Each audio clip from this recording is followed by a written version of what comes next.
We use a lot of constructs to build commander decks. We talk about building with themes, like elves matters, spells matters, and big butts matters. They always do.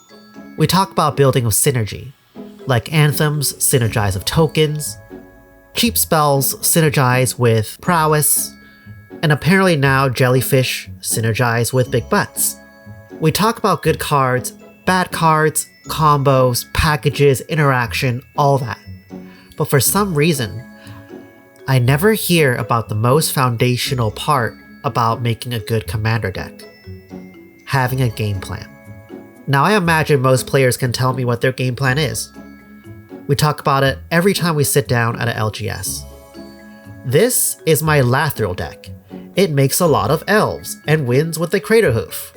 It's a 7. This is my Kalia deck. It puts down angels when she attacks, and this is also a 7. This is Grand Arbiter Augustin IV, and I don't get invited back.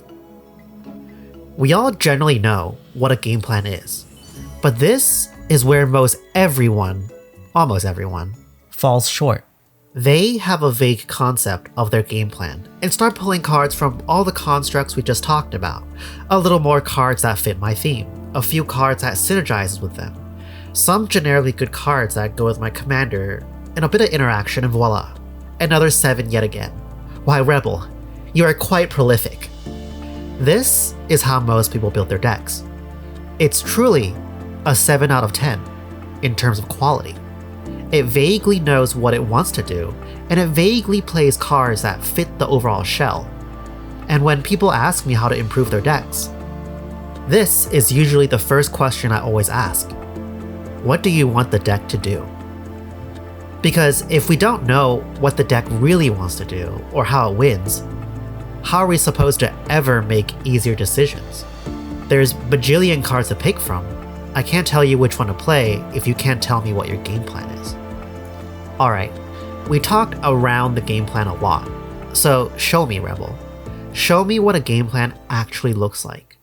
I'm gonna use cEDH as the example here because cEDH should have the clearest idea of what their game plans are. After all, they're playing for money.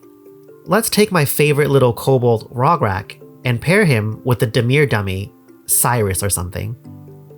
What is the game plan of this deck? It wins with Thassa's Oracle. Yep. That's what I thought. I'm also going to oversimplify a lot of things here, so cEDH people, please just don't be annoying about this. I know it's tough.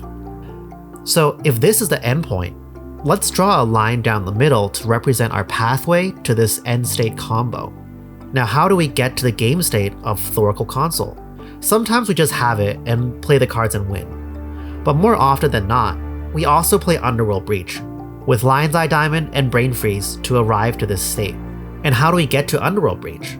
We sometimes just draw the pieces, play tutors, and find the right spot to resolve it all. Or, we play cards like Ad Nauseam. We can also play cards like Necropotence, pay 30 life, draw 30 cards, resolve Born Upon a Win, and also get to Underworld Breach or Thoracle Console. And what happens if we can't go for it? We play Mystic Remora or Rhystic Study to feed off our opponent's spells to have a better opening. Without making this a cEDH 101 video, I'm going to stop here. We clearly have 5 pathways to victory, and every time we shuffle up the deck, we're generally going to land into one or more of these paths. These clear pathways are our game plan. And from here, the way we design our deck can be hyper-focused and clear on how they relate to what we want to do. For example, we prioritize Swan Song or Dispel as our counterspell because a lot of our game plan revolves around resolving a single spell that will push us to victory, and winning that stack battle is really important. But this is cEDH. It's pretty easy to do this exercise. So let's go back to one of the 7s we just brought up. Not you. Let's take a look at Lathril. Without diving too deep into synergy or theming, let's just chart our game plan. Another note is, I'm going to avoid a lot of the really obvious cards to illustrate a point. Everyone knows Roaming Throne is good or Doubling Season works well with tokens. Okay, back to plan. I know I want to make a lot of elves and win with Craterhoof Behemoth. I also want to win with a really big Shaman of the Pack.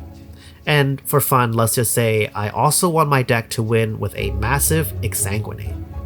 3 pretty clear endpoints. Now let's work backwards. How do we arrive here? For lots of elves, we play token generators, pump effects to make Lathril bigger, and because we want to Exsanguinate opponents, making a lot of mana is really important, which is why we would play Priest of Titania, Wirewood Channeler, Circle of Dreams Druid, etc. We also now want to play Cryptolith Rite or Enduring Vitality to turn our creatures into more mana. And to get to a Shaman of the Pack win, we can loop Shaman of the Pack into the graveyard and reanimate it with cards like Hell's Caretaker, Malevolent Awakening, or just pick it back up with Marin. This is our basic game plan. We know we're going to make elves, turn them into a resource to fuel a finisher, or use them as a resource to reanimate creatures. And here is where everything else comes in on top. We find cards that synergize with our game plans, like untap effects to get more mana from our druids. We find cards that now fit the theme and fill out the deck, like having more big threats aside from Craterhoof. We can also blend our plans together with a card like Entomb to put our Craterhoof into the graveyard to reanimate with Hell's Caretaker. I know the deck we're building here isn't radically different than what you can find online, but the difference is now we're clear on the role of every card we play. We know we want to put down a lot of elves, so we also know that cards that beat us includes board wipes that we can now protect against with Heroic Intervention or Rapid Vigor, or another age-old enemy that is Cyclonic Rift that, honestly, I might just play Sadistic Hypnotist to rip out of the blue player's hand if they happen to have it. We don't have counterspells.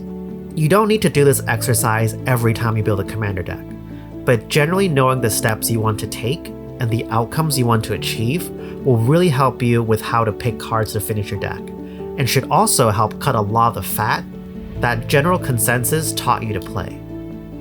If you like this video, please subscribe to Patreon, where we buy food for Jeggy and ya boy. If you want to learn more about game plans and how to make commanders unfair, check out this short deck tech on how I turned this awful cEDH commander into something less awful. Happy brewing. Bye.